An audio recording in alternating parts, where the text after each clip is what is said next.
Okay, let's continue our discussion on portfolio optimization. So we started this section on the capital allocation.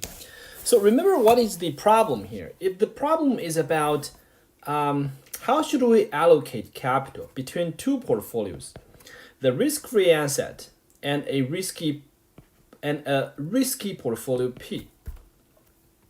And then our question is, what is the percentage of your money you should invest in this risky portfolio, right? For example, if you invest 50% in the portfolio P and 50% in the risk-free asset, then your return of the combined portfolio will be in the middle point, right? So our question is asked, what is the Y? That is the fraction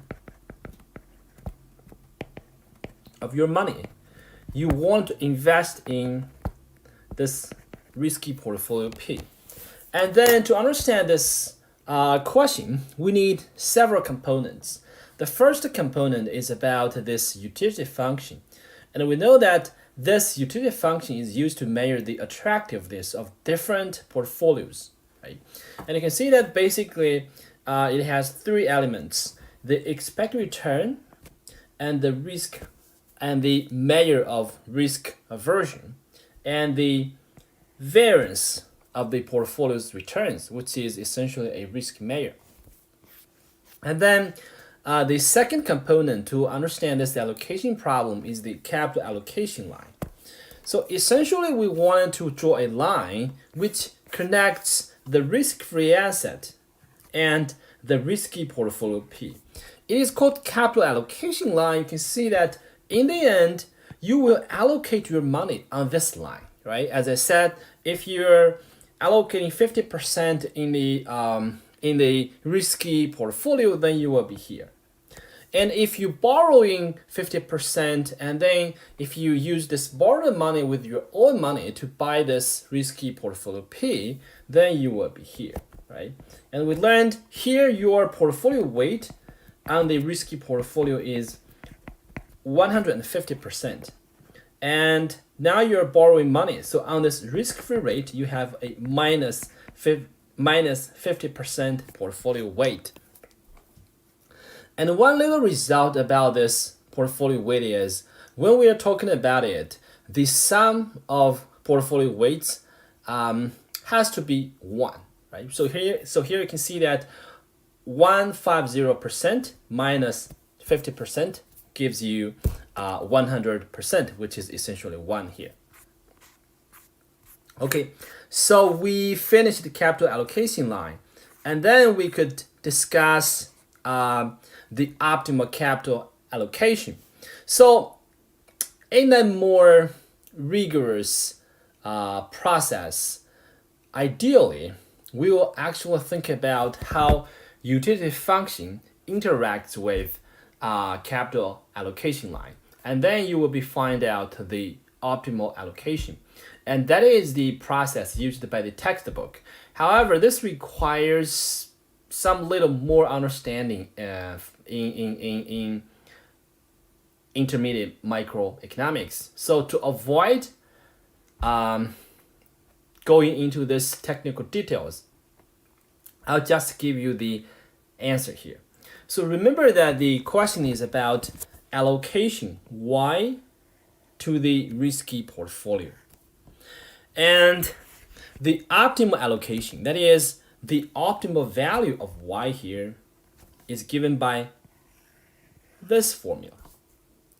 So here ERP is the expected return of the risky portfolio P. RF is the risk-free rate. And A is the measure of a investor's risk aversion. And sigma P squared is the measure of the variance of the portfolio's returns. So what you can see here is, first, you can see that, we could get several interesting results here. You can see that if risk-free rate increases, then Y star decreases, right? So this basically tells you that if interest rate increases, investors will allocate less money into this risky portfolio. This actually has some important result, because if you observe the market, generally, if the central bank increases interest rate, market will generally drop. So this actually can give you some idea why this will happen, right? So if interest rate increases, then allocation to risky assets decreases. This implies that investors' allocation into the equity market will actually decrease. So this smaller demand for equity will actually decrease equity value. So that's why market will drop for a while after the central bank increases the interest rate. And then you could also see that if the expected return of the risky portfolio increases, then you can see that investor will allocate more into this risky portfolio, which is very natural and very easy to understand.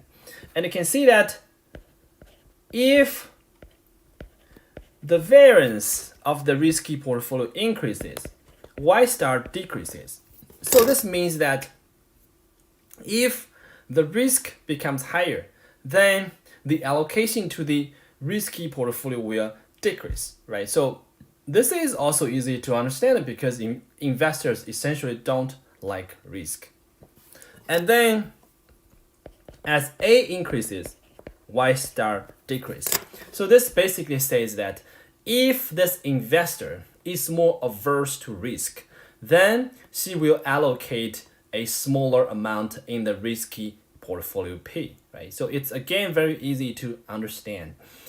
And if you go back to this capital allocation line, you can see that if you give investors the same portfolio, that is, if all investors, they can only choose portfolio P and portfolio F.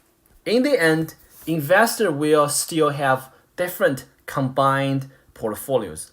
The reason is because they have different risk aversions, right?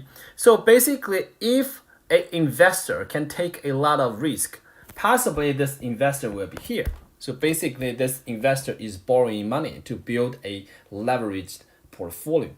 If an investor cannot take risk, in this case, maybe this investor will invest 100% in this risk-free asset. Then if an investor is mild in taking risk, then maybe this investor will be here. So we can call this 40% in risk-free asset and 60% in the risky portfolio. So the lesson here is, even if you give the investors the same kind of portfolio, in the end, depending their differences in their risk aversions, they will actually hold different portfolios. Okay. Okay, now let's talk about the Markowitz portfolio optimization. So this is the last section we will talk about in this class. After finishing this, the lecture will be ended. So what is the problem here? If you think about the capital allocation problem, we have a portfolio P, right? And we have a risk-free asset. But think about this. How can you get portfolio P, right? We never talked about how to construct this risky portfolio. We just take it as given. So now we want to think about this important question. That is, if you're trying to build a risky portfolio P by investing in both equity and debt, and what are the optimal portfolio weights you want to use? That is, previously we have F portfolio and we have P portfolio. Now we want to build this P portfolio by ourselves. We're not just take this P portfolio as given. And we assume this P portfolio will have two kinds of assets. The first is equity. The second is risky debt, such as corporate bond. And in this case, we ask, what is the portfolio weight of debt and portfolio weight of equity, right? So to understand this, let's start with some basics. We will basically first review what we have learned in corporate finance. That is, how do you calculate the return and volatility for a portfolio of two assets? So if we denote portfolio weights as WD and WE, then you can see that portfolio P's expected return is the weighted average of a debt and equities returns, right? So this formula. And then given portfolio weights and the variance of debt, variance of equity, and the covariance between debt returns and equity returns, we can also find out the variance of portfolio P. Then for this covariance, we can write it into this formula, right? So this one is basically the definition of correlation. So we know that correlation between the return of debt and the return of equity equals covariance between their returns divided by the standard deviation of debt and the standard deviation of equity, right? Okay. If you have any difficulty in understand this, then you could either go back to corporate finance, or you could read the textbook, or even your statistics textbook. Okay, now let's see a example and to get some exercise on this calculation here.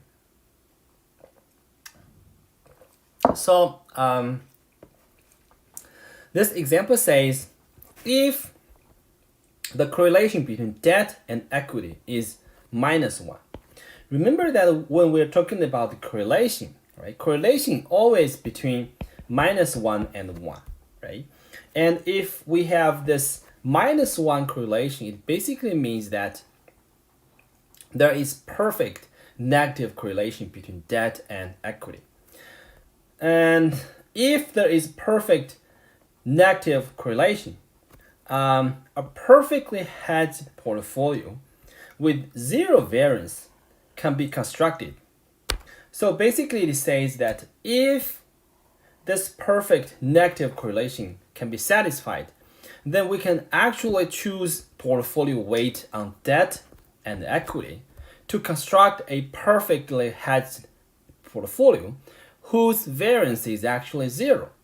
So our question is to find out these weights.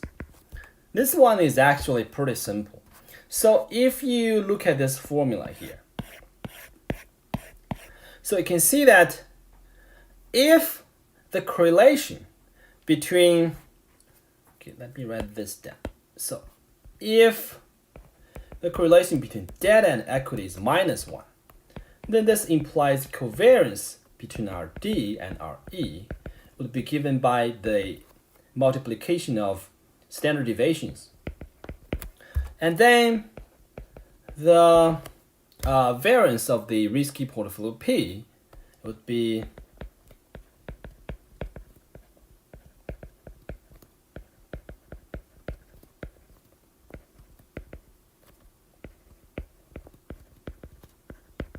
something like this. And then this would be equal to WD, oh, sorry. I forgot the negative sign. So if rho DE is -1, then the covariance between the two returns would be minus sigma D times sigma E. And then correspondingly, we should have minus sign here. And then we have WD sigma D minus WE sigma E squared. So you can see that now if you want the risky portfolio P's variance to be 0, you should make sure WD sigma D minus WE and sigma E equals 0, right?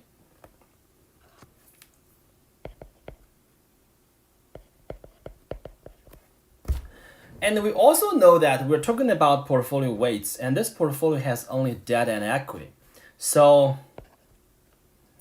WD plus WE has to be 1. And you can see that this is a case of 2 variables, 2 equations. So you could definitely solve it, right? For example, how can we solve this? So let's mark these equations as 1 and 2. And then WE is just 1 minus WD, right? So this will solve WD, which would be given by sigma E, sigma D plus sigma E. And then this will tell us WE is sigma D times sigma D plus sigma E. Okay, this one should be sigma E. Right? So it's actually a very simple statistics question. Okay, so having discussed how to calculate the risky portfolio's expected return and variance, we could talk about portfolio opportunity set. And if you recall what you have learned in corporate finance, portfolio opportunity set is essentially the mean variance frontier. It is also called minimum variance frontier. So let's review the process and see how could we construct this this portfolio opportunity set. This is actually a very peculiar name used by this textbook. I don't think this one is widely used, but still, I'm following the textbook. I would say a more proper name would be mean variance portfolio. Sorry. A more proper name would be mean variance frontier. Okay, so now our task is to construct the mean variance frontier using debt and equity. So here we first have some data here. We have the expected return of debt, and we have the expected return of equity. And we also have the standard deviation of debt and the standard deviation of equity. So ideally, when you want to find out the expected return of the risky portfolio P, and what you will do is basically debt portfolio weight times 8% plus weight on equity times 13%. And then you could also find out that with the risky portfolio P's variance, right? It should be WD squared times 12% squared plus WE squared and 20% squared plus 2 times their portfolio weight and their correlation, and then 12% times 20%. So what I can see here is we get a pair of equation which have some variables, and you can see that these variables are just WD, WEs, right?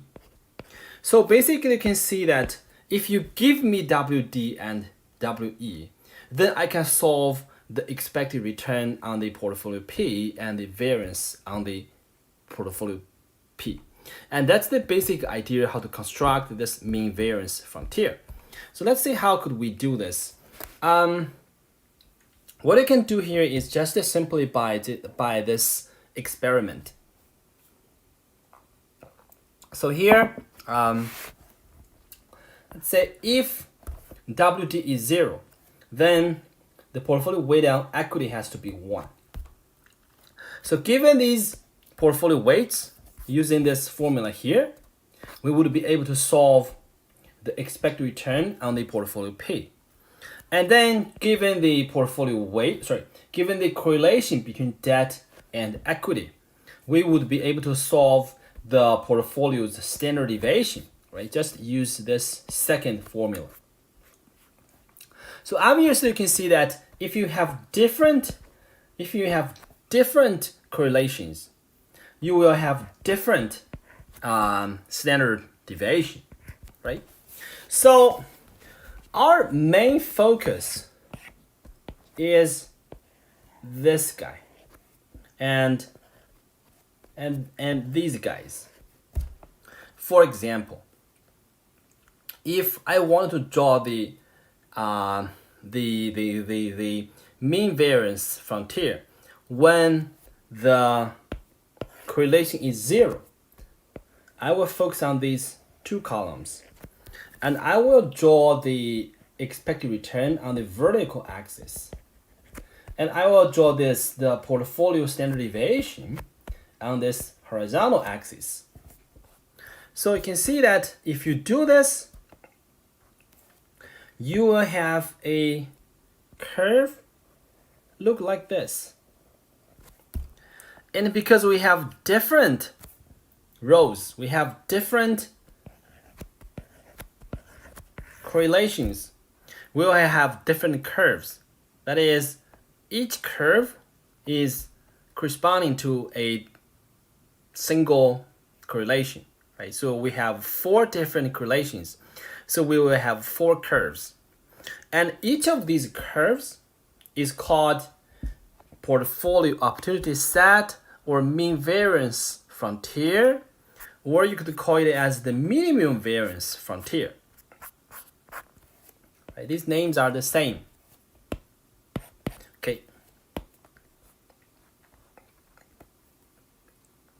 Okay, so on all of these portfolio opportunity sets, you can actually find out the so-called minimum variance portfolio. For example, if you look at this curve with correlation equals 0, then you can see that this portfolio gives you the smallest possible variances among all portfolio combinations, right? So how do you solve this? Well, I'll just directly give you the formula here. So basically, if you want to find out the minimum variance portfolio, then the portfolio weight on debt should be given by this formula. Okay. Now let's talk about the complete case. That is, we talk about a portfolio with a risk-free asset. So now basically the investor has this following problem. That is, he has debt, he has equity, and he has risk-free asset. So this investor has to think about how to allocate money into these all 3 different kinds of assets. And now our purpose is, first, given this risk-free rate, we want to understand how this investor should allocate money into debt and equity. Okay, if you recall corporate finance 2, then you will see that this is actually pretty intuitive. So let's say we have equity here and we have debt here, right? And let's say we have a mean variance frontier looking like this. And this is portfolio P's standard deviation. And this is portfolio P's expected return. And now we want to look for the optimal portfolio weights on equity and debt, right? So basically you can see that we could have different portfolio weights We could be here, we could be here, or we could be here.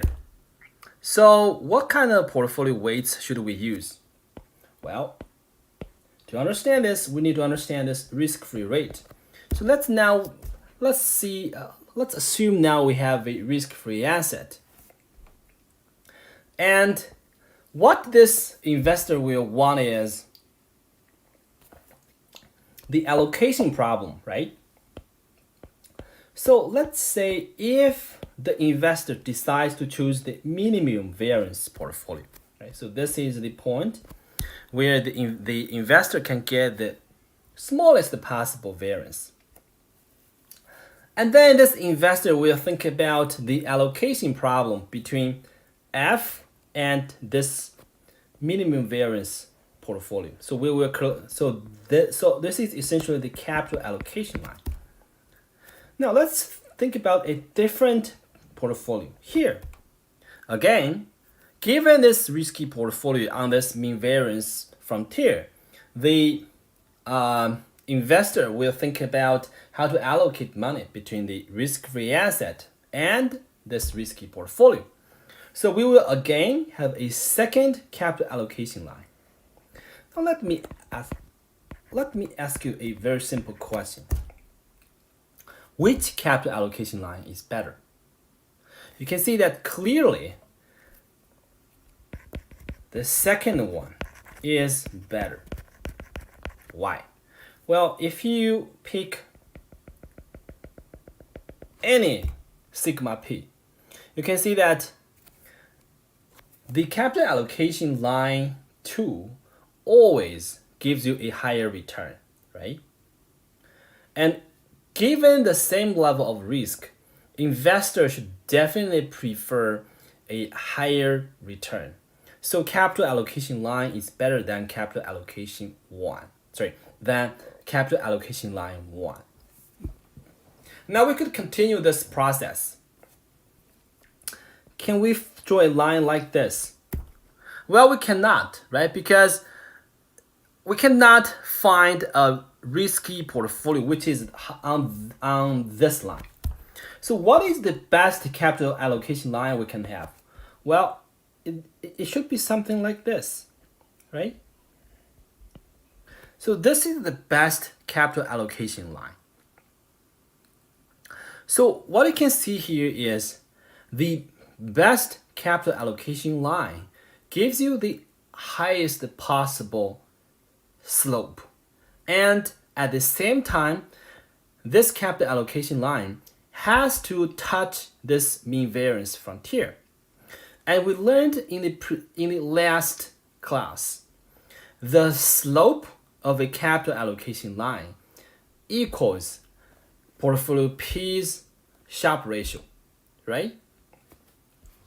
So this basically tells us how can we find out the optimal risky portfolio. So the key here is we will want to choose portfolio weights WD and WE to give us a risky portfolio P, which maximizes the slope of the capital allocation line. And we understand the slope of the capital allocation line equals the portfolio P's Sharpe ratio. So this tells us we will want to choose portfolio weights WD and WE to make the Sharpe ratio as large as possible, right? So that's the basic idea here. I think I forget. Oh, I think I talked about this. I mean, here we have a example here, but it's essentially this same example. The only difference is now you have some data points, right? So, yeah, let's go through this example really quickly. So let's see. We have equity here, we have debt here, and then by choosing different portfolio weights, we will have this mean variance frontier, right? This guy here, this curve here, and then this investor is comparing A and B, right? And you can see that given these numbers, if you have the expected return of portfolio A and the standard deviation of portfolio A, you can find out its Sharpe ratio. So what you can see here is portfolio B has a Sharpe ratio, right? So this basically means the capital allocation line which passes through portfolio B has a larger slope. So this allocation line is preferred. That is, the capital allocation line B is better compared with capital allocation line A. Right? So this is exactly what we have discussed. That is, to optimize your risky portfolio, you're looking for the capital allocation line which maximizes your Sharpe ratio. So without solving this explicitly, I will just give you the answer here. So if there are two risky assets, then the weight on portfolio on debt is given by this. And of course, because the portfolio weights of debt and equity, if you sum up them together, you will have 1. So the weight on equity is 1 minus WD. And you could also be careful that the RD and RE here are actual excess returns. Again, what is excess return? It's the difference between the asset return and the risk-free rate, right? So essentially, if the return of debt is 10%, if the risk-free rate is 3%, then the excess return would be 7%. That's how you calculate excess return. And then we have a very simple proof here when we are having two risky assets. It's actually pretty simple because in the end you have a quadratic function in the portfolio weights, and if you look for the first order derivative, then you will be able to solve the optimal weights. Okay. Well, obviously the proof here is optional because possibly some of you guys have not learned calculus. Okay, so let's look at our result here. So it's actually interesting to further analyze this formula. So the textbook gives you the formula on your portfolio weight on debt. And if you do some algebra, if you manipulate WD, then you can see that it can be written in this form. And what you can see here is, if we assume the correlation between debt and D stays the same, that is, if we assume this, sorry, my app now does not work. Okay, now it works. Okay, so if you fix this correlation coefficient, you just consider this rho D as a constant. Then in this case, you can see that if the expected return of debt increases, or if the variance of equity increases, then WD will decrease. This is quite intuitive, right? It basically says that if debt has a higher return, or equity becomes riskier, then you will allocate less money into debt.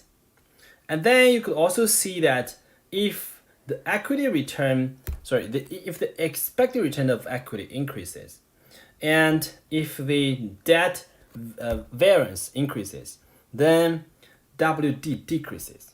Again, very intuitive. It says if you expect the equity will have higher return, or you expect the debt will become riskier, then you will reduce your investment in debt, right? Very straightforward answer. Okay, now let's see this interesting example. It's called Famous Guys Comments on Diversification. So if you remember what you have learned in previous finance courses, especially in corporate finance, diversification really plays a very important role, right? It basically says that if you have some investment, if you pull these investments together, then this pooled portfolio will benefit from diversification, which means its systematic risk will be smaller. And then if you look at these famous guys, in some sense, they're actually against diversification. So Warren Buffett says diversification is a protection against ignorance. And Mark Cuban, I think he's the founder of PayPal, and so he says diversification is for idiots, right? So the question is, can their statements be justified? Well, in some sense, yeah, it can be justified, and you can see why. So let me give you a example. So let's assume, just for simplicity, right? Let's assume the correlation between debt and equity is just 0. And then you will see that the allocation would be equal to 1 divided by expected return of equity divided by equity is variance, and expected return of debt and debt squared and minus 1, right? Now, let's say you're ignorant, you're an idiot. How can you say you're ignorant? So let's consider two cases. The first case is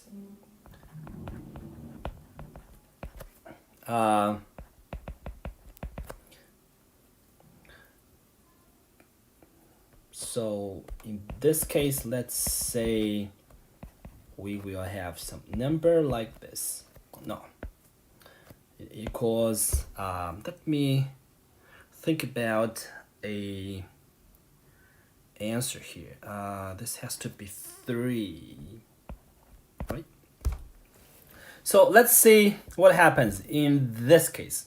So if the expected excess return on equity divided by its variance equals 3 times the expected return on the debt divided by its variance, then you can see that in this case, WD will be given by this.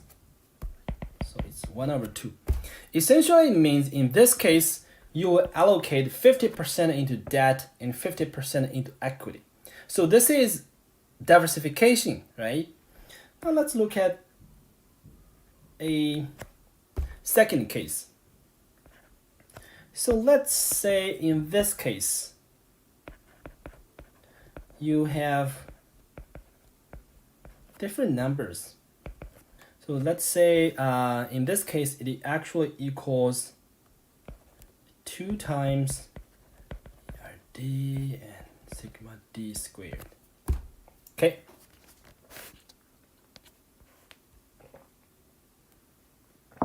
So in this case, what you have is WD would be equal to 1, right? So you will concentrate all your investment in debt. So in this case, it's 100% into debt.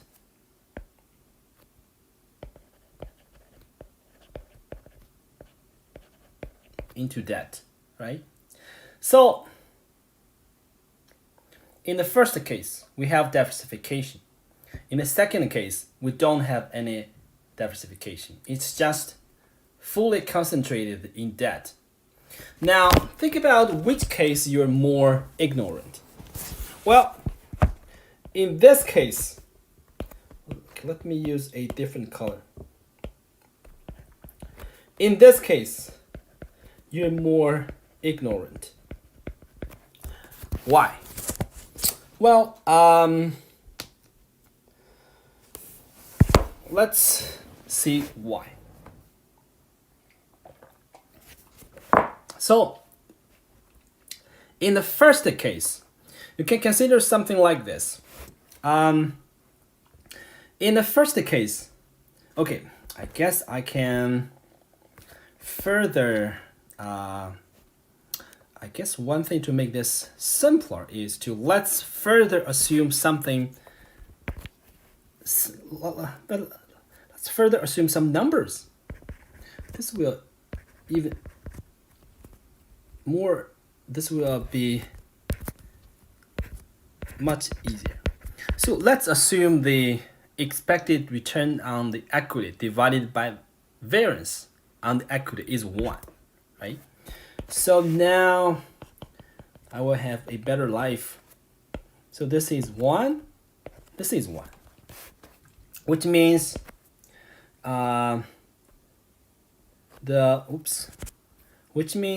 expected return on the debt divided by the variance on the debt is 1/3. And in the second case, it would be 1/2. Now you can see that you're actually more ignorant in the first case, right? Because you can see that the expected return of debt divided by its variance is only 1/3. It means that relatively the variance of debt is larger compared with its return in the first case, right? Or you could basically say, hey, if expected return is 1, then the variance has to be 3 for the first case. And the variance for the second case has to be 2, right? So which means you're more uncertain on the value or on the investment debt in the first case. So you're more ignorant, right? So that's why, because you're not sure, so that's why you will use 50% in the debt and 50% in the equity, right? Okay, clearly this is just a numerical example, but you can see that it can actually give you some idea why sometimes you can see fund managers, they're not really diversify a lot because they really know what they're doing.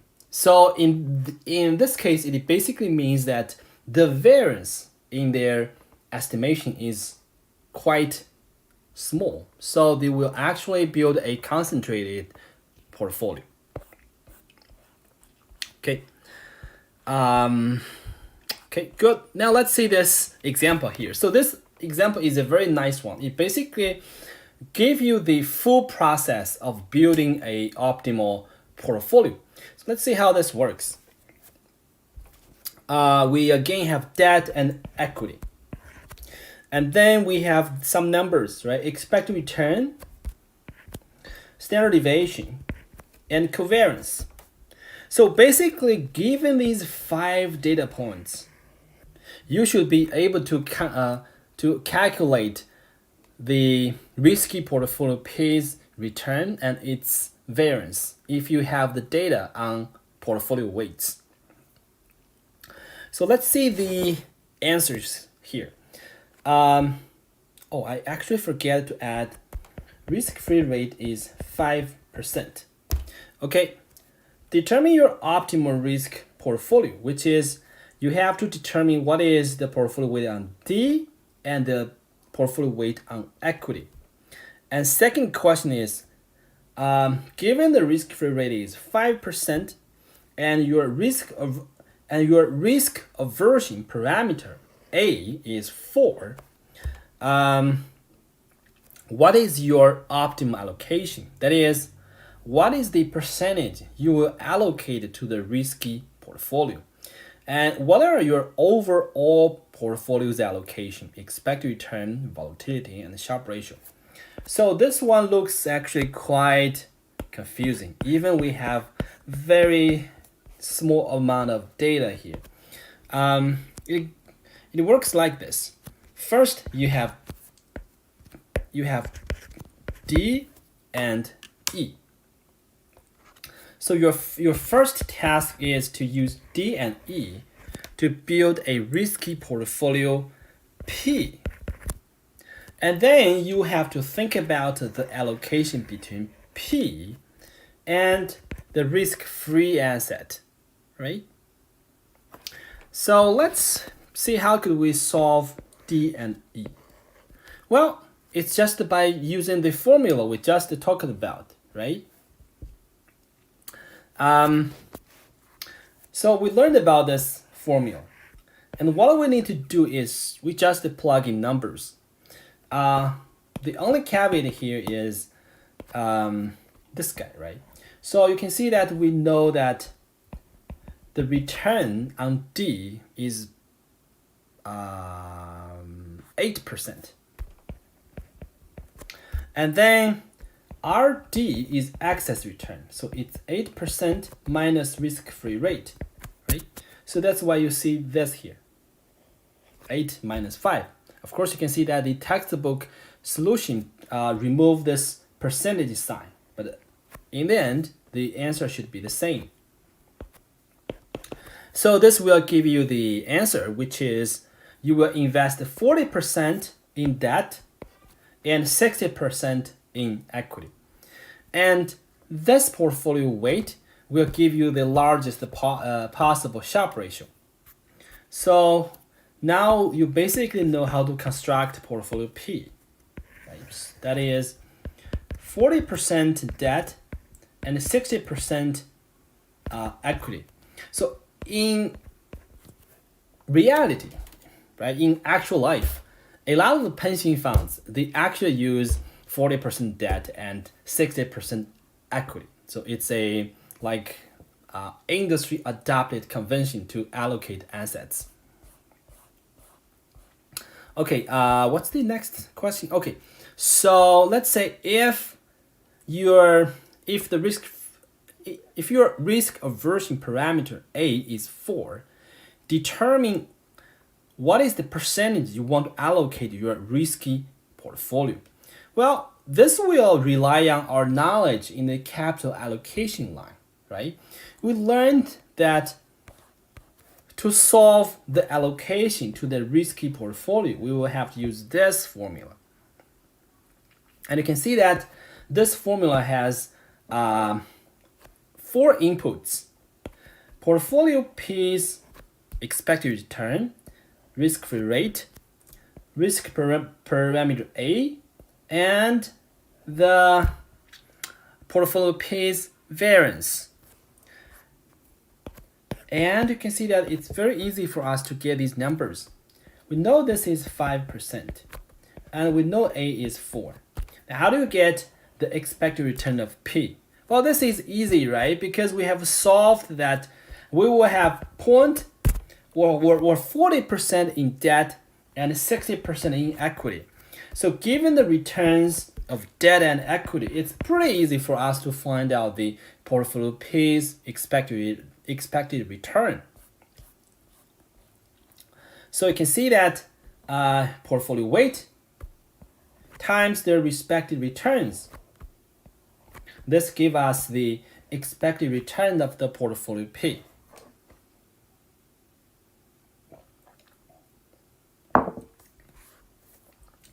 And we could plug in numbers, so this gives us the allocation. So about 74.39% of your money should be invested in this risky portfolio, right? So you can see that for the portfolio P, we should invest oops, I forget, 74.39%. And for this risk-free asset, you should invest 25.61%, right? Now the last question says, what are your overall portfolio's allocation, expected return, volatility, and Sharpe ratio? Well, you should be able to solve this, right? Because we know you will allocate 74.39% into portfolio P. And then you know that out of this 74.39%, you will invest 40% into D, right? So in the end, you can solve the portfolio weight on D. It should be 74.39% times 40%, right? And then for E, you should also be able to calculate it. It's 74.39% times 60%. As to expected return, well, we know that we have calculated the expected return on the risky portfolio P, and we also know that the risk-free asset has a return of 5%. So it's, again, pretty easy for us to calculate the expected return, right? And by the same reasoning, it's easy to calculate the volatility of this combined portfolio. And Sharpe ratio will be easy if we have expected return and volatility. So let's see the answer here. So as I said, for T-bills, we have this percentage. And for portfolio P, we have this percentage. And out of this 74.39%, you would invest 40% into bond and 60% into equity. So in the end, for these three assets, we will have a percentage like this. And next, you will be able to calculate the expected return of the overall portfolio, right? So it's the portfolio weight, that is Y, times the expected return of portfolio P. And then portfolio weight on the risk-free asset times the risk-free rate. So this gives us 9.49%.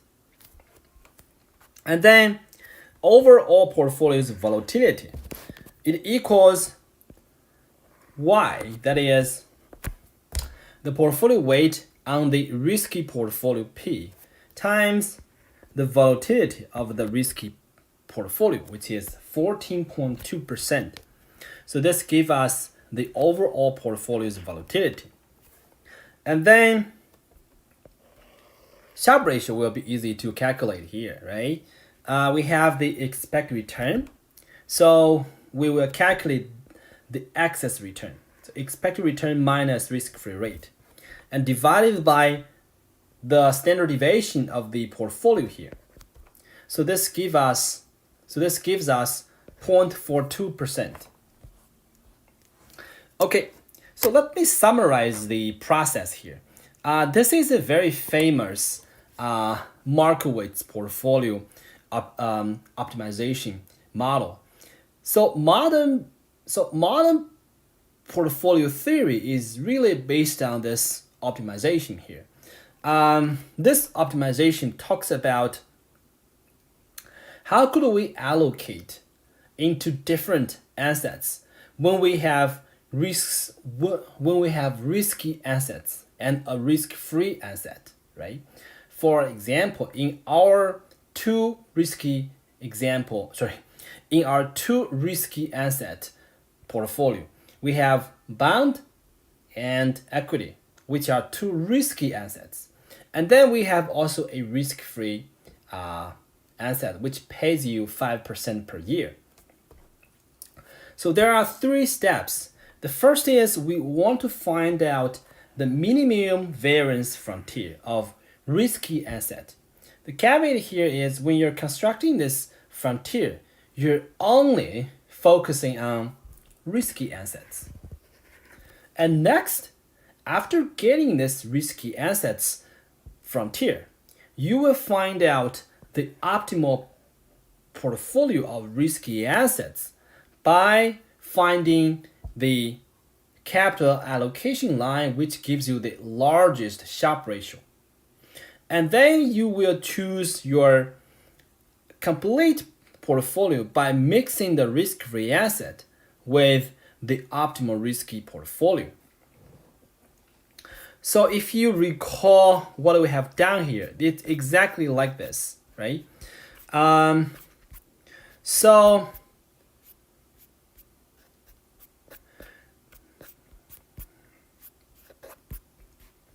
this is the first step. That is, we're looking for this minimum variance frontier. And then we will think about the second step. That is, we're looking for the capital allocation line, which gives us the largest possible slope or the largest possible Sharpe ratio, right? And basically, in this step, we will be able to find out the portfolio weights on the risky assets. And after that, we will take to the third step, which is about capital allocation. That is, how should you allocate your money between the risk-free asset and the risky portfolio P? And we will use this formula because the third step is determined by your risk aversion, right? This risk aversion parameter A plays a role in how you would want to allocate your money into the risky portfolio. Okay, now let's use the textbook pictures and see how this works. First, you will determine the minimum variance portfolio. So what you're gonna do is your goal here is to find out this blue curve, right? And this blue curve is called minimum variance frontier, constructed by these individual assets. So why this is called minimum variance frontier? Well, because it says, given the return, this point gives you the lowest possible variance, right? Or following the language here, given the return, this point gives you the minimum variance. That's why this is called minimum variance frontier. And if you recall what you have learned in corporate finance, this portion is called efficient frontier. And the bottom half is called inefficient frontier, right? So this part is inefficient. Why do you get this result? The reason is because if you fix a volatility level, then you can see that the portfolio on the efficient frontier has a strictly larger return compared with the portfolio on the inefficient frontier. It basically means, as an investor, you should never choose a portfolio on the inefficient frontier, right?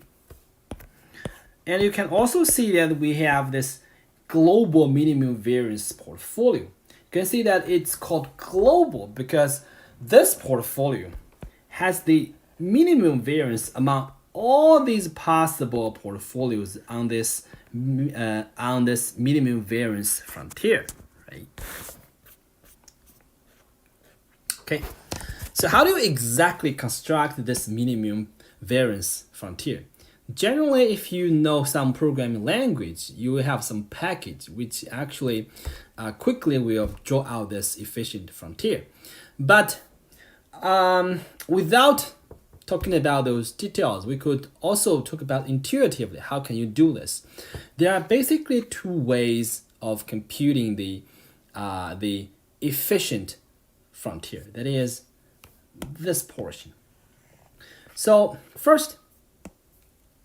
the first way is you will fix a risk level, and then you will find out the portfolio which give you the highest possible return. Second, you can use or you can fix the return, and you will look for the portfolio which give you the smallest possible variance. This might look confusing, but if you use the picture, it's really simple. It basically means that there are a lot of assets here, and I am looking for a combination of these assets which give you which give you the highest possible return, right? So let's say now I wanted to fix the volatility level, right? Now I'm fixing the volatility level at here. So you can see that among all the combinations of portfolios, right? I could have a portfolio here, here, here, but this one is the best. So now I have found a point on the efficient frontier.